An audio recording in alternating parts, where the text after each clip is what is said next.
Bonjour Flavie, aujourd'hui je suis dans ton atelier. Je te rencontre, ça fait plusieurs fois, ça fait 2 fois que l'on se voit. Moi je te suis depuis, j'ose pas dire 2 années, mais depuis un petit moment sur Instagram. Oui. Parce que tu as une façon de montrer les bijoux assez atypique et puis tu as une touche très particulière. Je te remercie. Et c'est surtout qu'en plus tu es une ancienne de la maison, de chez Cartier. Et ce sont des joailliers qui m'ont dit « Regarde ce qu'elle fait des choses intéressantes. Elle a une autre façon de voir la joaillerie. » J'ai trouvé ce message-là extra de la part de joailliers qui sont encore dans la maison, mais qui te regardent avec bienveillance et en t'ayant vu dans la maison et maintenant en te voyant faire autrement. Donc je vais te laisser parler un petit peu de ce que tu fais et de te présenter. Je te remercie Anne pour ce que tu viens de me dire. Ça me fait très plaisir, d'autant que, figure-toi que je reçois régulièrement la visite de mes anciens gros directeurs de chez Cartier ici, mon maître d'apprentissage qui m'a offert une belle psyché pour que mes clientes puissent se regarder dans le miroir en essayant leurs bijoux. Donc mes directeurs viennent, maîtres d'apprentissage, collègues, ils sont vraiment ravis pour moi. Ils m'ont même dit qu'ils étaient très fiers de moi. Donc ça, c'est un vrai plaisir et ils m'envoient aussi de temps en temps des clientes qui ne sont pas des clientes pour la maison Cartier. Bien des évidemment. petites choses avec d'autres budgets ou alors des projets très particuliers. Alors toi, tu es rentrée comment chez Cartier? Tu faisais quoi? Dis-moi. Alors, rentrons dans le vif du sujet. Ouais. Alors, je suis rentrée chez Cartier. À l'époque, j'étais à la Sorbonne. En fait, j'étais en master à Paris 4 en histoire de l'art et archéologie, d'où mon intérêt pour l'Égypte antique et la Grèce antique. Ça vient de là. Voilà. Donc, pour moi, Parfait. c'est l'antique. Vraiment, je suis férue d'antiquité. Et c'est vrai que j'essaie de le retranscrire dans mes bijoux, en les modernisant, bien sûr, en faisant du contemporain inspiré de l'antique. Et donc à l'époque, j'étais à la Sorbonne et j'ai tout quitté en fait parce que j'étais en thèse et je commençais à m'ennuyer. Et en fait, ma prof de thèse à l'époque a vu que ça ne me plaisait plus et elle m'a demandé ce que je voulais faire. Je lui ai dit que je voulais faire des bijoux et en fait, elle m'a fait rencontrer une dessinatrice de chez Cartier. Et donc en fait, j'ai rencontré cette créatrice qui est venue avec un joaillier du Trespet. Et en fait, ce joaillier m'a dit... Bien sûr, je ne peux pas te pistonner. En revanche, voilà, une place d'apprenti se libère à la rentrée prochaine. Donc, il faut que tu contactes monsieur machin, qui a été mon directeur par la suite. Ce que j'ai fait, bien sûr, donc je lui ai écrit plein de lettres manuscrites que j'ai déposées à la boutique parce que je savais que l'atelier se trouvait au-dessus de la boutique du Trespet. Puis, à l'époque, j'étais hôtesse d'accueil pour gagner un peu de sous pour mes études et je me débrouillais pour faire tous les salons Cartier en tant qu'hôtesse. Et donc, à chaque fois, je m'occupais du président, j'accueillais les journalistes, tout ça. Et à l'époque, c'était M. Fornas. Et je lui disais que je voulais intégrer la maison. Et donc, à la fin, M. Fornas et mon directeur d'atelier, qui était à l'époque Xavier Garga, ont cédé. Et donc, je suis rentrée comme ça. C'est une voie royale. C'est une voie qui est quand même... Alors, tu as un sacré mérite d'avoir quitté la Sorbonne, presque d'avoir fait une thèse. Tu étais à quelques temps... En fait, j'ai abandonné mes examens de Bac plus 5, mes partiels, donc je ne les ai pas validés pour me consacrer à obtenir ma place chez Cartier. Et bien sûr, je ne l'ai pas regretté. Oui, bien sûr. Alors, c'est ça qui explique le lien atypique que les joailliers ont avec toi. Quelque chose qui est très ancré chez toi. Parce que tu as une base d'une culture histoire de l'art, d'où ta passion la passion pour l'Égypte, parce que dans tes bijoux, on le voit, avec notamment une bague dont je me souviens avec un œil. Oui. Avec ces 3 formes comme ça qui forment un œil. Et je me souviens aussi que tu étais allée voir l'exposition Toutankhamon. Oui, tout à fait. Et tu avais ressorti plein de visuels et de... Oui, d'ailleurs j'ai failli y vendre mes bijoux puisque j'ai eu des entretiens en fait avec le commissaire de l'exposition par email. On s'est entretenu plusieurs fois et à la fin en fait, donc il était très intéressé par mes collections. C'était un petit peu cher et puis c'était que de la pièce unique. Et c'est vrai qu'il y a des pièces, en fait, si on les mettait en vitrine, ils pouvaient les vendre qu'une seule fois.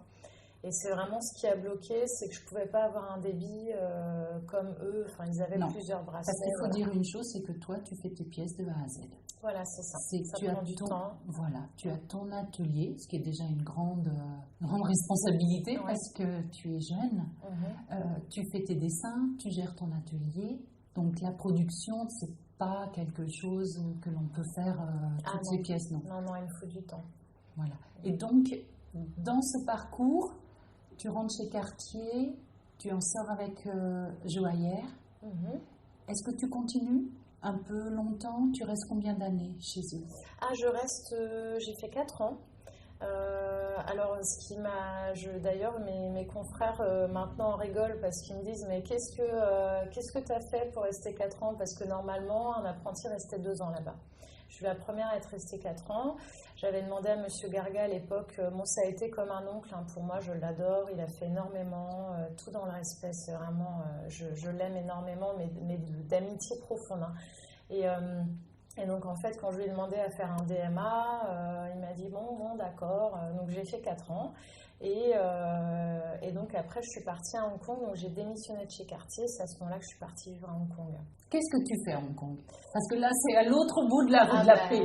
Là, c'est à l'autre bout de la rue de la Paix. Donc, à Hong Kong, en fait, je suis partie. En fait, on m'a proposé un travail. Donc, je ne suis pas partie là-bas comme ça. Je suis partie pour un travail. Donc, j'étais nommée directrice de créa pour Michel Hong. Qui est une très bonne amie de Jarre. Et donc, en fait, c'est de la pièce haute joaillerie unique. Et donc, là-bas, je gérais une équipe design. Et puis, il m'est arrivé de faire quelques cires aussi. Mais c'était vraiment du dessin. Donc là, je suis passée de la fabrication à la conception. Enfin, vraiment au dessin, au design, ce que je n'avais jamais fait avant. Mais bon, je sortais d'un DMA. Donc, j'avais bien pratiqué le dessin. Et combien de temps tu es restée là-bas? Alors, je suis restée 2 ans et demi. D'accord, ça t'a plu cette ville comme ça, de adoré. passer d'une ville à une autre? Bon, c'est des grandes villes, mais des environnements. J'ai vraiment adoré cette vie. Et puis c'était un moment où il fallait que je parte parce qu'en fait, j'ai adoré bien sûr ma vie chez Cartier, mais je me sentais un petit peu coincée parce qu'en fait, je m'apercevais que seulement de la fabrication avec un dessin qui n'était pas le mien, j'étais frustrée. Mais ça, je l'ai su très très vite. Et c'était pas du tout de la prétention. Non, je comprends ce que tu veux dire. C'est que dans le côté joaillier, il y a le côté exécutant. Voilà, c'est ça. Et peut-être que toi, tu avais besoin de déborder un peu de ce cadre. Voilà. Et d'être peut-être pas encore mais tu avais peut-être juste la conscience de dire j'aimerais toucher à ça, j'aimerais le faire, j'aimerais aller jusqu'au bout. Ce que les joailliers acceptent facilement de dire non, ok, moi je fais que la conception, je peux donner d'ailleurs tout mon savoir à faire, à vous expliquer comment on va faire ça, comment on va tourner les choses. Toi, de peut-être par ton esprit et plein d'autres choses, et ton parcours, ça a débordé un peu. J'avais envie toujours d'ajouter un élément ou de le faire d'une autre manière, mais c'est vrai que impossible puisqu'on a un dessin à l'échelle, vue de face, vue de profil, vue de dessus, qui est très calibré et on ne nous demande surtout pas d'être créatif quand on est joaillier dans une grande maison. On est exécutant. On n'est pas du tout... Ce qui peut être une sécurité. Oui, bien sûr. Pour beaucoup, et d'ailleurs pour tous, parce qu'il y a des structures, il y a le côté direction artistique, il y a la direction artistique, il y a le bureau d'études, il y a les ingénieurs, les techniciens, tout le monde rentre dans la danse pour que toi, après, tu sois l'exécutante. Or, c'est peut-être pas... Ça manque certaines fois.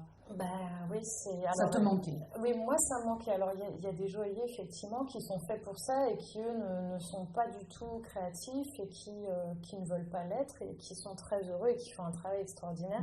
Moi c'était un petit peu j'étais un petit peu frustrée et en même temps j'étais là pour apprendre, donc j'ai appris énormément de choses, mais je sentais que je pouvais pas. Moi je suis pas une technicienne en plus. Les systèmes c'est pas du tout mon truc.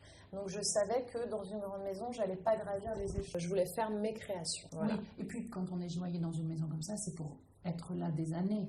Bon, même si tu montes parce que tu vas d'un atelier, par exemple, de prototypage, c'est un atelier où on fait les premières collections, à un atelier de Hojo, où là, il y a une plus grande amplitude, mais toujours dans la fabrication. Et donc à Hong Kong, qu'est-ce que tu en ressors de cette expérience? À Hong Kong, c'était génial. J'ai vraiment adoré. D'ailleurs, j'y suis retournée récemment. C'est la Haute École de Joaillerie qui m'a envoyée pour former des étudiants là-bas. Et bizarrement, j'ai eu un autre regard sur Hong Kong, c'est que je ne pourrais plus y vivre aujourd'hui. Mais en revanche, à l'époque, c'était pour moi ma nouvelle maison et je ne pouvais même plus imaginer ne pas vivre à Hong Kong. Mais je savais que je rentrerais quand même. Tu avais quel âge? À l'époque, j'avais 28 ans. Un petit peu moins, et puis je suis rentrée à 30 ans et quelques. Qu'est-ce qui te fait revenir? Alors ma famille déjà, puisque j'étais très loin de ma famille, les aléas de la vie font que parfois on est obligé de rentrer, être près des siens, et puis je voulais monter ma marque. Ça commence à faire son chemin. Oui, il était temps. Alors ça je l'ai toujours su en fait. Quand je suis rentrée en CAP au bout d'un mois d'école et quand je suis arrivée chez Cartier, j'avais dit à mes camarades, plus tard j'aurai ma marque et vous travaillerez tous pour moi. Et ça les avait fait beaucoup rire à l'époque, mais la moitié de mes camarades, au moins, même plus, a déjà travaillé pour moi en sous-traitance. Donc en fait, ça c'était déjà une très belle intuition. Je le sais. En fait, je le voulais, je l'ai su très rapidement.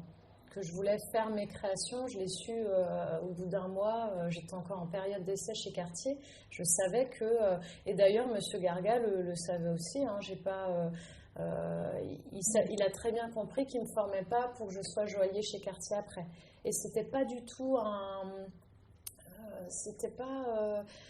au contraire, il m'a encouragée et d'ailleurs tout le monde aujourd'hui lui dit qu'il a eu vraiment bien fait de me faire confiance. Et que quelque part le parcours que j'ai eu par la suite,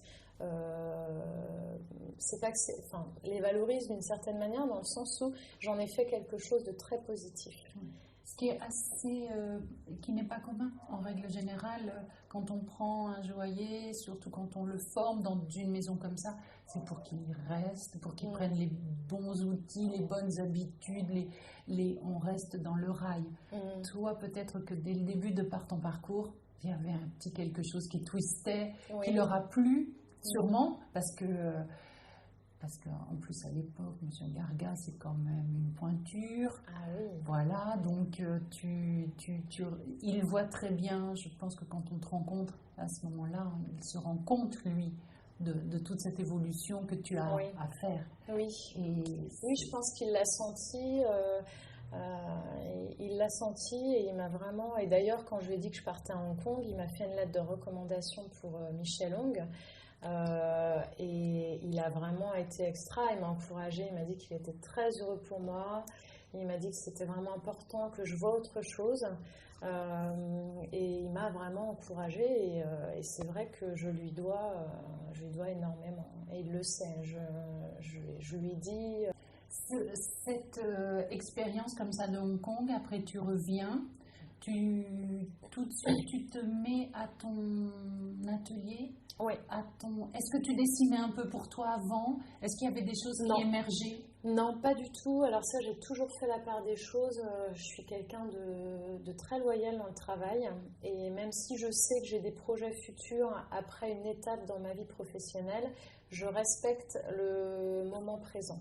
Donc quand je travaillais pour Michel Hong, j'étais au design. Je ne dessinais pas du tout de création pour moi. Et d'ailleurs, dans ce que je fais dans ma marque, absolument rien ne fait le lien avec ce que je faisais pour elle. J'ai pas du tout je reprends pas, je m'inspire pas de choses que j'ai pu dessiner pour elle. J'ai encore des cahiers de dessin d'ailleurs de bijoux qu'elle n'a pas fabriqués. Et... Donc tu es rentrée dans son univers. Voilà. Et tu as cette capacité comme ça de rentrer dans l'univers à la demande et de le dissocier de toi. Ton approche des bijoux, de comment tu vois les choses pour toi. Ah, complètement. Alors, on va parler maintenant de la façon dont tu vois les choses. Oui. Dans les bijoux, comment ça te vient et comment tu fabriques et comment tu as ta collection qui naît. Alors, je ne fais plus tellement de collections maintenant parce que je me suis aperçue que je me forçais quelque part parce que parfois j'avais 2-3 modèles vraiment gros coup de cœur que je fabriquais et je me forçais à en fabriquer 2-3 de plus pour pouvoir dire que c'est une collection. Et en fait, du coup, je ne m'impose plus du tout de collection. Mais en fait, j'en fais plus parce que je fais que de la pièce unique maintenant.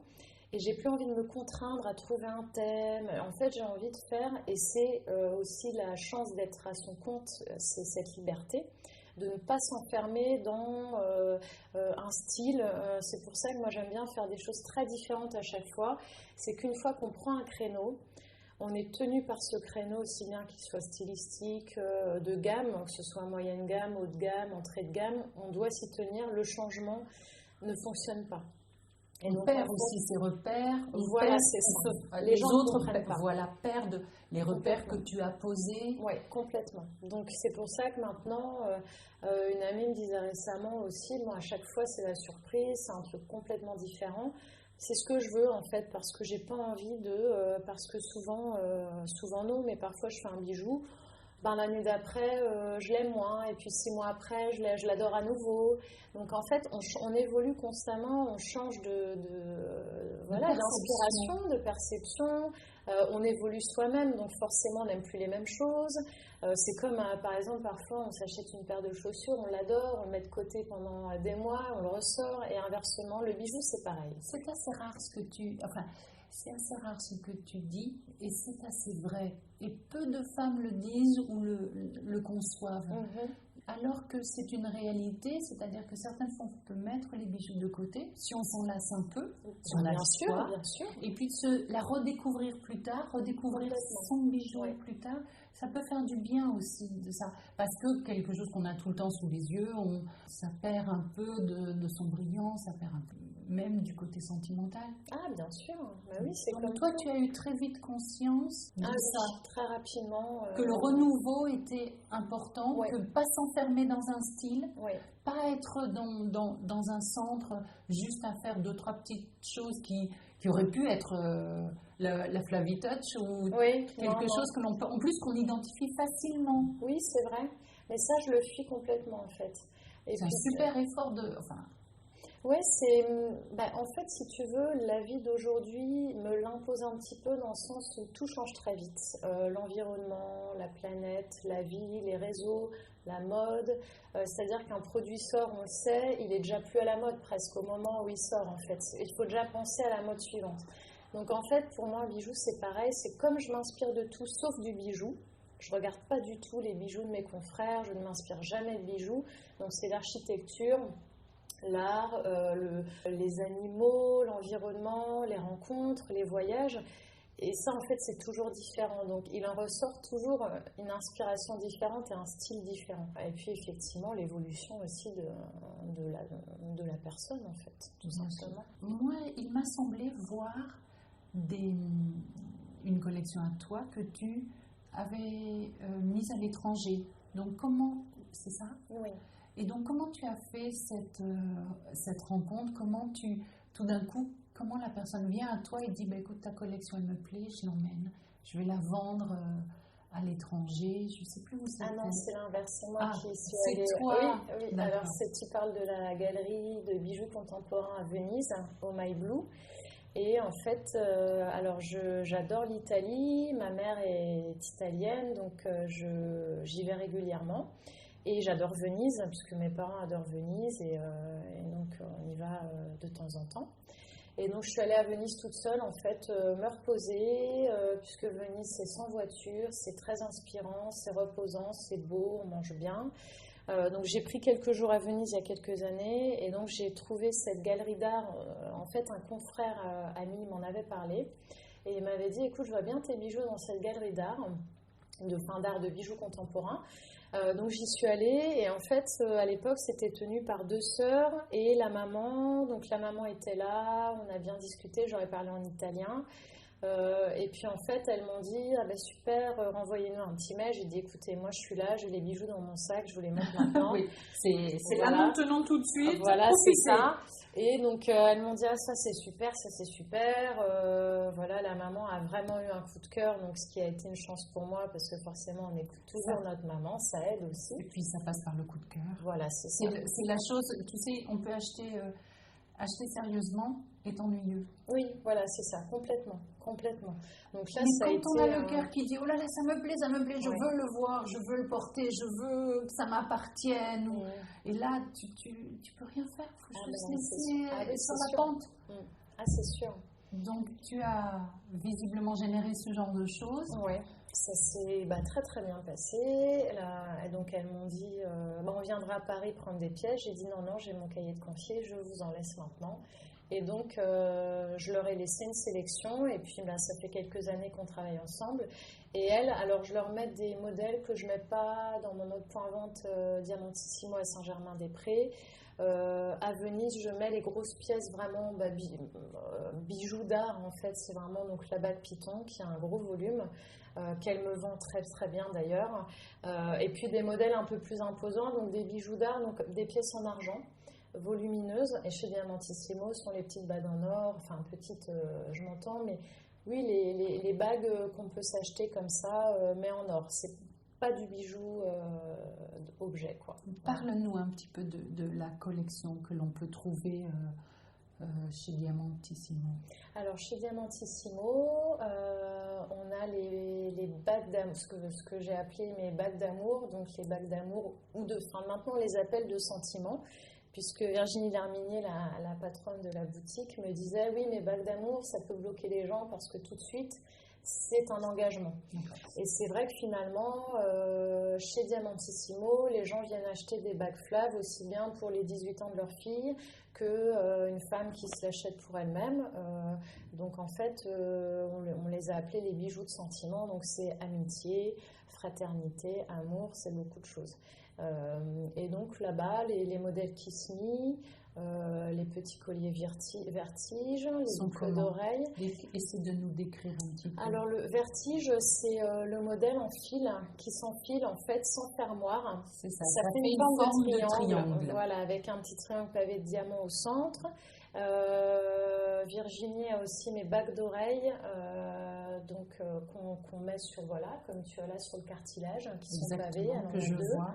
C'est à peu près moins d'1 centimètre. C'est ça. Ça fait le tour de l'oreille, non pas au niveau du lobe, mais beaucoup plus haut, vraiment. Ouais. On en a vu quelques-unes, ça perce timidement, ce bijou-là, mais c'est vrai qu'il est joli. Vrai. Et puis il y a une forme il y a des pierres incrustées, serties. Là, c'est diamant et rubis, c'est un diamant un petit peu fumé, diamant marronné un petit peu, et des rubis, et c'est de l'or rouge. Donc ça fait un effet très cuivré à la fin. Et puis donc Virginie a pas mal de modèles, mais c'est vrai que parfois j'en veux. Je joue le jeu, je lui envoie des clients. Quand je sais qu'elle a la pièce, je ne vais pas la refaire, je lui envoie mes clients directement. Voilà. Oui, relation commerciale des plus claires. Et les pièces que tu fais, où les clientes ou les clients viennent vers toi directement, quelle est la demande à peu près? Pourquoi est-ce qu'ils viennent vers toi? Alors, ils viennent vers moi déjà. Alors, les gens qui viennent aujourd'hui me voir, mes clients, aiment déjà mon style. Donc, effectivement, il doit y avoir une touche quelque part.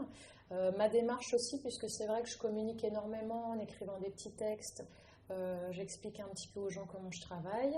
Ta passion de l'antique, on le voit. Voilà, ma passion de l'antique. Le fait que je fabrique tout à la main, il y a un effet en 3D, ça c'est très important. Et tu montres les différentes étapes. Bien sûr, comme la cire. Tout à fait. Ce qui est assez surprenamment, on en voit de moins en moins. Alors après, c'est vrai que les méthodes peuvent être différentes. Oui, écoute, c'est marrant que tu me dis ça, parce qu'hier encore à la fonte, quand j'ai déposé une cire, ils m'ont dit, ah là, une cire verte, mon Dieu, c'est génial, on n'en voit quasiment plus. Ça, c'est le passage dans les grandes maisons. On voit ce travail-là. Ah oui, bien sûr.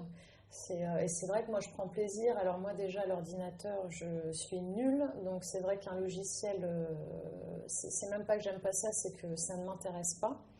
Donc j'ai jamais fait l'effort, je ne pense pas que je le ferai un jour. Mais c'est vrai que pour moi sculpter dans la cire, c'est encore un autre métier que joaillier, c'est vraiment presque de la sculpture, vraiment. On prend un bloc de cire, on vient sculpter dedans, et ce qui est vraiment sympa, c'est que entre le dessin d'origine et le bijou final, je me laisse une liberté un petit peu de rajouter un petit peu des choses ou de faire des petites modifications. Et ça, mes clients ne m'ont jamais dit on préférait le dessin. Ils sont toujours bien plus heureux quand ils voient le bijou fini. Donc ça, c'est quand même assez sympa. Et puis c'est du dessin, le 2D, on passe à cette forme qui naît, qui sort comme ça. Ouais. Il y a quelque chose d'assez magique parce que le volume donne une certaine une amplitude. On peut imaginer, on peut le porter déjà, on peut le mettre au doigt déjà. Donc on se rend compte de ce que c'est. Et tout de suite, ça match ou pas. Oui, c'est ça. Ouais, c'est ça. Après, toi, tu peux bien sûr... et ce travail,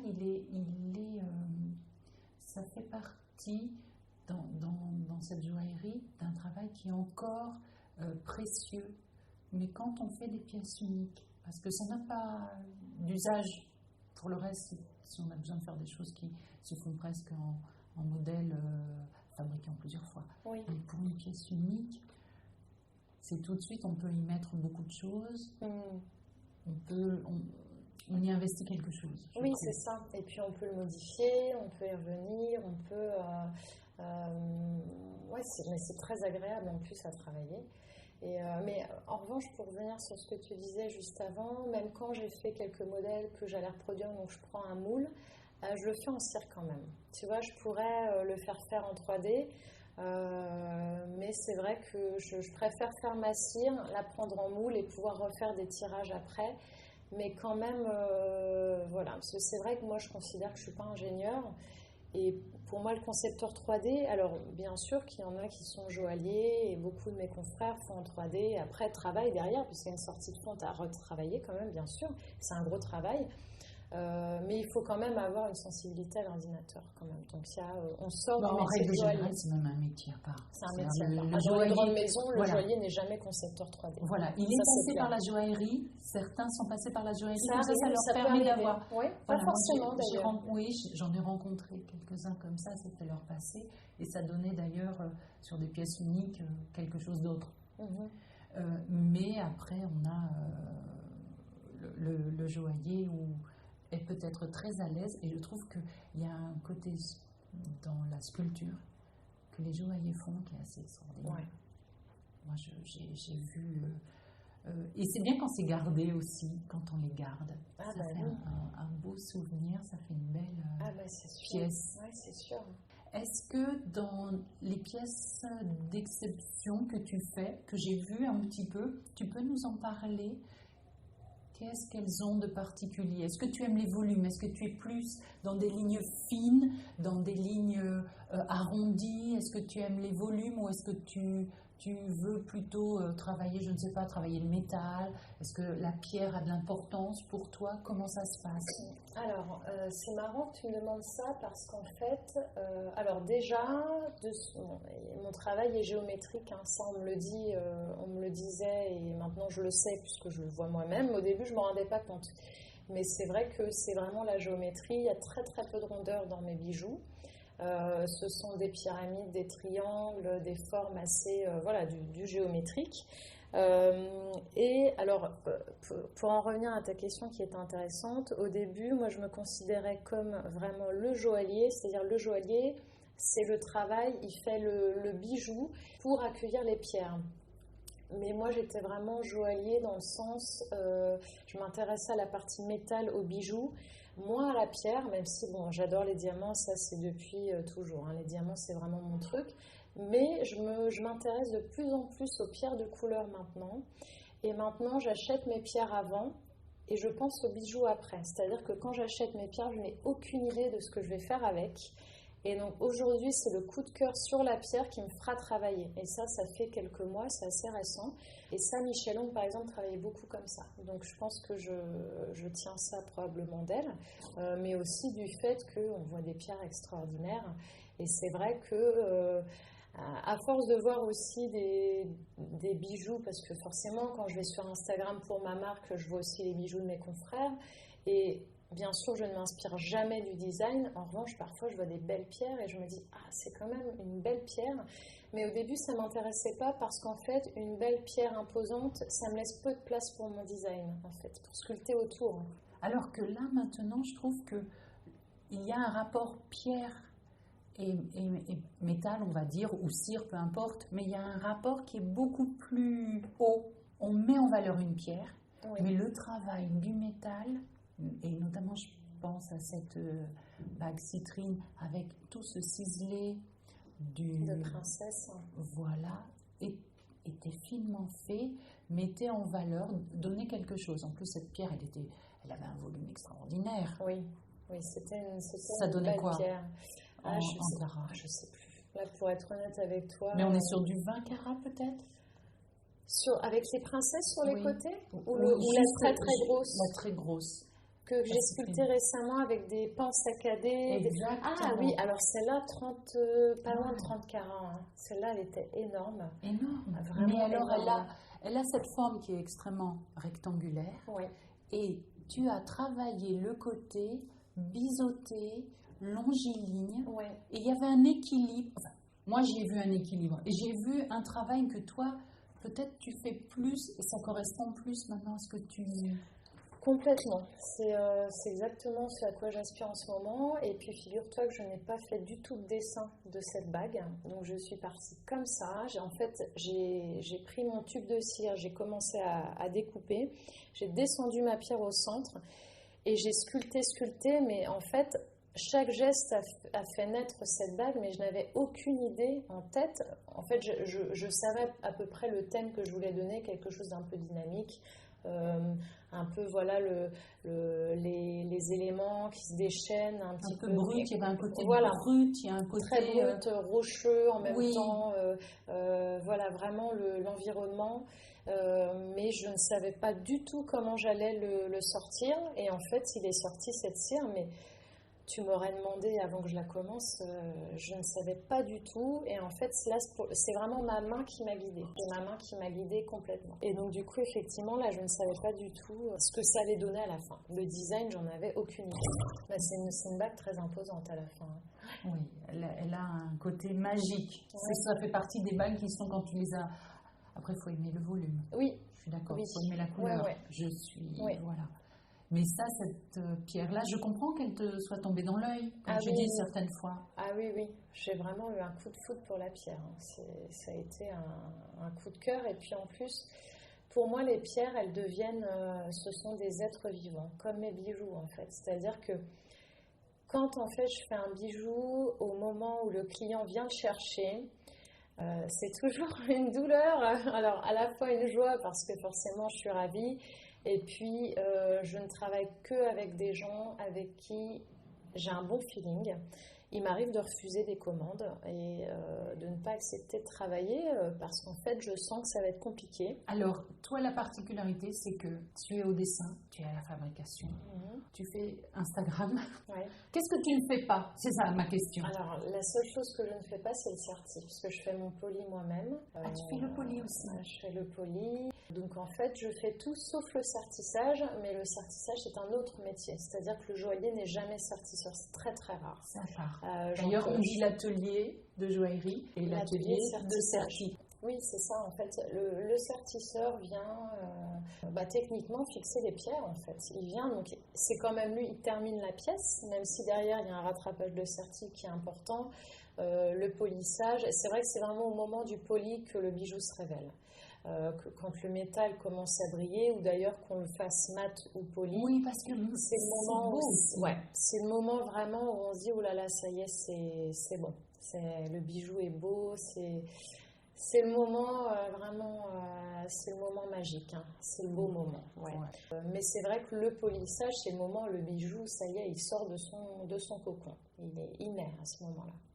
Très bien, c'est joli de le dire comme ça parce que c'est un métier sur lequel on n'a pas un regard aussi neuf, ou tout du moins les polisseurs, polisseuses, on leur donne le bijou, on a pris plus que du temps pour le faire, mais au poli, il faut que ça aille vite, parce qu'il faut le rendre, il faut pas que ça dure. Oui, c'est vrai. Oui, puis c'est dangereux en plus, parce que le tour à polir c'est l'outil le plus dangereux en joaillerie, hein, puisqu'il est, il est dangereux, on peut se blesser, on peut se coincer les cheveux dedans. Et puis on peut détruire un bijou, puisque si on lâche le bijou, il passe dans le tour à polir. Et moi, j'ai déjà vu, ça m'est jamais personnellement arrivé, enfin, en tout cas, pas des choses qui ne sont pas rattrapables. Mais bon, on peut casser des pierres et bon, il y a des polisseuses qui ont des émeraudes dans les mains qui valent une fortune. Donc, au niveau pression, c'est très important aussi. C'est un métier difficile. C'est un métier difficile qui n'est pas bien... Qui n'est pas mis en bien valeur, honoré c'est vrai. par rapport à tout le travail qui est fait. Oui, c'est ça. Oui, c'est vrai que c'est un peu mésestimé. Ouais. Je trouve. Donc, toi, ton moment difficile, c'est quand tu donnes ton bijou. Tu l'as fait net. C'est pas difficile parce qu'en fait, je suis très heureuse et puis c'est vrai que j'ai toujours un petit rituel où je souhaite à mon bijou d'avoir une belle vie sur la personne, avec la personne avec qui il vivra. Et je sais que généralement, là, récemment par exemple, j'ai envoyé le modèle avec la citrine et les petites princesses. Elle est partie à Hong Kong. Et ça m'a vraiment, cette bague-là, j'avais mis beaucoup comme dans tout ça, mais je l'aimais vraiment énormément. Et c'est vrai que le jeune homme qui me l'a acheté est très amoureux. Et je suis sûre qu'un jour, je rencontrerai cette jeune femme, parce que moi, je ne l'ai pas personnellement rencontrée, mais il faudra que je la voie, puis il faudra que je revoie mon bébé sur elle, parce que c'est vraiment... mais c'est vrai, hein, mes bijoux sont vivants, hein, vraiment. Je les rends... c'est comme mon chat, en fait. Je veux dire, ils ont vraiment une valeur presque humaine. Hein. C'est très étonnant. Très étonnant. Je vais te poser une question. Est-ce que tu as déjà vu un de tes bijoux dans la rue porté par quelqu'un? Est-ce que ça, c'est une expérience? Si tu l'as rencontré, j'aimerais que tu m'en parles. Ça doit être... Alors, j'ai vu mes bijoux portés comme ça, par hasard, mais quand même dans des soirées où des clients à moi ou un réseau étaient présents. Et c'est vrai que, alors la première chose qui me vient tout de suite généralement, c'est que je dis à ma cliente qu'il faut qu'elle nettoie sa bague. Parce que souvent, c'est vrai que les gens portent les bijoux, ne pensent pas à les nettoyer, mais c'est un eau chaude produit vaisselle, au moins une fois par semaine. Il y a très très peu de pierres qui ne le supportent pas, donc on peut le faire à gogo, ça n'abîme pas le bijou. Et c'est vrai que parfois, ça me peine un petit peu de revoir mes bijoux salis, et en même temps, il faut qu'ils vivent, mais...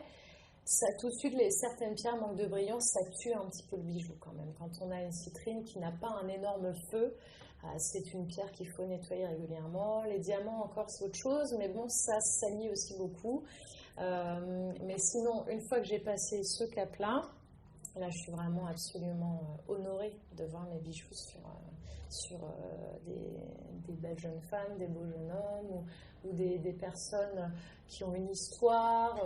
Même parfois, je vois des grands-mères avec mes bijoux. Là, c'est un honneur pour moi parce que je suis une jeune créatrice en plus. Donc, la confiance qu'on m'accorde pour des personnes qui ont presque 3 fois mon âge, ça, c'est vraiment merveilleux pour moi. Oui, ça doit être un moment assez... Ah oui, c'est magique. C'est magique, c'est extra de le dire comme ça. Je pensais, quand je te vois dans ton atelier, je pensais au côté un peu seul et le côté moins glamour de la gestion d'un atelier. Est-ce que comment ça se passe, toi? Alors, finalement, j'ai la chance d'être aidée. Hein. J'ai des personnes qui travaillent avec moi. J'ai aussi mon apprenti. Donc, je suis rarement seule, même si moi, j'adore être seule. Hein. Pour le coup, travailler seule, c'est quelque chose que j'aime énormément parce qu'en fait, c'est un moment où je suis avec mon bijou toute seule et je suis vraiment à 100% avec lui. Alors, je peux travailler avec des gens autour de moi, il n'y a pas de problème. J'écoute même pas de musique. J'ai besoin d'être focus sur mon bijou. Mais en tout cas, en ce qui concerne la gestion... Comment toi, tu gères le quotidien d'avoir un atelier, les factures, le côté qui est administratif plus, parce que j'imagine, j'ai vu, tu as un côté... mon temps, quoi. Voilà, tu as un côté très créatif, tu es à la production, tu réalises, tu vends, tu fais ton Instagram... Et derrière, je sais aussi qu'il y a tout le côté administratif. Ah oui. Est-ce que ça, pour toi, ça va, tu es à l'aise, tu rechines un peu, c'est un peu la plaie? En fait, si tu veux, c'est une habitude. Après, ça fait partie aussi du métier, parce qu'en fait, on n'est pas seulement artisan, on est aussi chef d'entreprise. Et le côté chef d'entreprise, alors ça... c'est quelque chose que tout le monde n'a pas, c'est un tempérament à avoir en fait. Parfois j'ai des collègues qui sont toujours dans des grandes maisons qui me disent oh là là, moi j'aimerais bien me mettre à mon compte, mais alors toute la gestion à côté c'est pas mon truc. Donc ils s'en rendent compte, c'est bien, mais parfois il y a des gens qui se lancent un peu tête baissée, qui n'ont pas conscience qu'il y a un envers du décor aussi, donc effectivement émettre une facture. Parfois même dans la fabrication d'un bijou il y a des choses qui ne se passent pas comme on veut aussi, donc ça bien sûr que même en étant salarié on a le géré, mais bien sûr publier les photos sur Instagram, penser à son texte. Moi en plus je suis professeure à la Haute École de Joaillerie, donc je suis 2 jours et demi par semaine là-bas, ce qui fait que je travaille 7 jours sur 7 en fait, donc c'est beaucoup de temps. Mais j'arrive maintenant en fait, je consacre des moments dédiés, voilà, mes factures, je vais tout faire en même temps. La comptabilité, moi j'ai un expert comptable bien sûr, mais c'est quand même moi qui lui transmets mes factures. Le livre de police pour les douanes à gérer, bien évidemment. Ça, c'est un gros morceau. C'est un gros morceau, il faut le faire tout de suite. Quand j'achète du métal, je rentre tout de suite mon métal dans le livre de police. C'est presque un inventaire. Le livre de police, c'est toutes les entrées, toutes les sorties. Ça fait partie de ce métier du côté administratif qui est un peu lourd, qui est un peu fastidieux, parce qu'en plus, tu rends des comptes à la douane, aux impôts, etc. Donc, c'est pas rien. Non. Ces gens-là aiment la précision. Bien sûr. Et donc, ça fait des obligations qui te sont sur les épaules. Bien sûr. Ben moi, alors ça, c'est quelque chose que je gère très bien, sans difficulté. Alors, par exemple, ça peut paraître anecdotique, mais je ne fais pas du tout de blagues. Et ça, c'est un choix que j'ai fait dès le début, et j'ai pas honte de le dire, et mes confrères le savent d'ailleurs. Donc ceux parfois qui me demandent bon, est-ce qu'on peut pas, je dis jamais, et même le moindre 40 € je le facture en fait, parce que je veux que ce soit clair, et puis parce que j'ai beaucoup de charges, donc il faut que je paye aussi les salaires, l'atelier, une apprentie, voilà. Donc tu es jeune et tu as déjà tu es jeune, tu as ton atelier, ouais. Et tu as pris une apprentie en même temps pour lui enseigner. Oui. De même, toi, tu es professeur. C'est important. J'ai eu un élève à l'école d'ailleurs pendant une année. D'accord. Ouais. Donc c'est important pour toi cette transmission? Ah oui, bien sûr, c'est le partage, c'est pouvoir apporter quelque chose, et puis aussi mes élèves m'apprennent aussi des choses, parce qu'en fait c'est pouvoir rester dans la tendance un petit peu, de leur transmettre les choses, d'évoluer. Les techniques évoluent aussi très rapidement. De voir un petit peu ce qui leur plaît. Donc il y a un échange qui est très intéressant pour moi aussi. C'est une manière pour moi de rester dans le mouvement, et puis de me changer les idées aussi, parce que ça fait du bien. On sort un petit peu des contraintes de l'atelier. Voilà, j'aime les deux, vraiment, j'aime les deux. Flavie, notre discussion va vers la fin. Moi, quand je parle avec toi, une chose est très présente, c'est que on t'a fait confiance dans le fait que ton parcours était atypique, mais on t'a donné une chance d'intégrer une grande maison, tu y as été à 100%, tu as même su voir chez toi que tu aurais besoin d'autre chose, donc tu es allé le chercher, tu es parti à l'étranger, tu es professeur dans une grande école de formation, et en même temps, tout de suite, tu as pris une apprentie. Je trouve qu'il y a ce fil conducteur qui est présent chez toi. J'ai reçu, je transmets, mais tu ne le fais pas tardivement. C'est-à-dire qu'en règle générale, on le fait un peu plus tard, quand on sait que, on a de l'expérience, on veut se libérer un peu de temps. Non, toi, c'est tout de suite. Tu as ton apprenti, tu travailles en transmission dans cet état d'esprit-là. J'aimerais que tu me dises un peu comment tu le vois. Alors en fait, effectivement, transmettre pour moi c'est très important. Alors il y a la notion de transmission, mais également de partage. Parce qu'en fait, l'isolement et travailler tout seul, pour moi c'est très compliqué et c'est dangereux, parce qu'en fait on peut prendre des voies et s'enfermer dans des voies qui sont un petit peu parfois irréversibles, parce qu'on prend des chemins, on s'en aperçoit pas, et puis quand on tient une marque, c'est très compliqué, on ne peut pas faire n'importe quoi dans une marque, parce qu'on donne une image à un moment donné à une clientèle, à des gens qui nous suivent. Et c'est vrai que pour moi, être à deux et puis avoir quelqu'un de jeune qui est là pour recevoir mes conseils, lui montrer comment je travaille, la former aussi. C'est quelque part, c'est rassurant et puis d'ailleurs je lui demande à chaque fois quand je fais quelque chose, je lui dis mais qu'est-ce que t'en penses, voilà, elle me dit ah, ouais, c'est bien, ou alors voilà, au niveau design, voilà, je lui demande son avis, je la fais participer vraiment, même si la marque au niveau design bien sûr c'est moi à 100%. Mais c'est vrai que elle participe, je l'implique dans la marque, elle connaît tous les fournisseurs, d'ailleurs la plupart ne me voient plus, hein. C'est Agathe qui se déplace, elle est très agréable, elle l'adore, donc c'est vraiment, c'est une manière en fait de l'intégrer dans ce métier comme on l'a fait avec moi bien sûr, la confiance qui est accordée, le pouvoir en fait la lancer en fait dedans et je pense, parce qu'elle aura fait 3 ans avec moi, je pense que quand elle aura terminé avec moi, effectivement, elle aura vraiment un pied à l'étrier. D'ailleurs, elle veut créer sa propre marque à la sortie aussi, parce qu'elle en est complètement capable. Et bien sûr, je suivrai avec attention son parcours de près. Et j'espère qu'elle réussira et qu'elle aura un parcours aussi heureux que le mien. Voilà. Alors moi, je trouve ça extraordinaire que tu puisses souhaiter tant de jolies choses à ton apprenti et à cette demoiselle qui va devenir, à n'en pas douter, quelqu'un. Mais j'aimerais aussi que ce soit toi. Comment tu te vois dans quelques temps? J'aimerais que tu me dises ça. Comment tu te projettes? Alors, comment je me projette? Écoute, j'aimerais agrandir mon équipe, ça c'est sûr.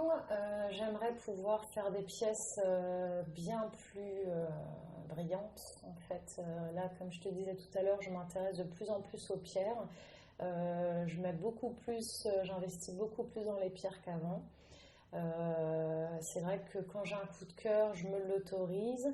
Et bien sûr, j'aimerais monter en gamme, non pas forcément pour marger plus, ça n'a rien à voir avec une question financière, mais pouvoir m'amuser, faire des choses vraiment...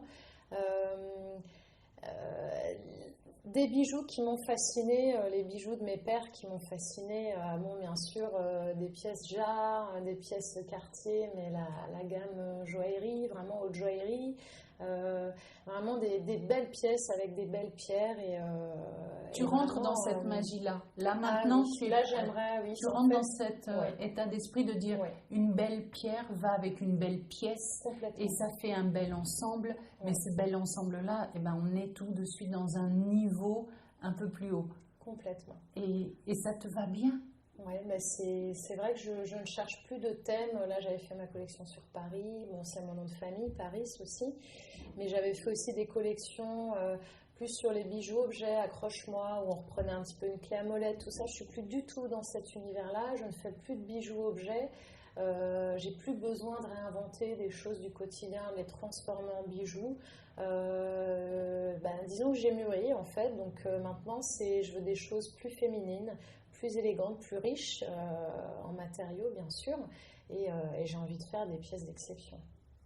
Je trouve ça magnifique pour la fin. On va se le garder.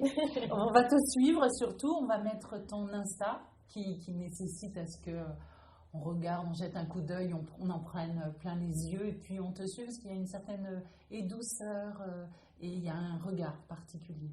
Merci beaucoup Flavie. Merci pour ce moment et puis à bientôt sur Insta. À bientôt.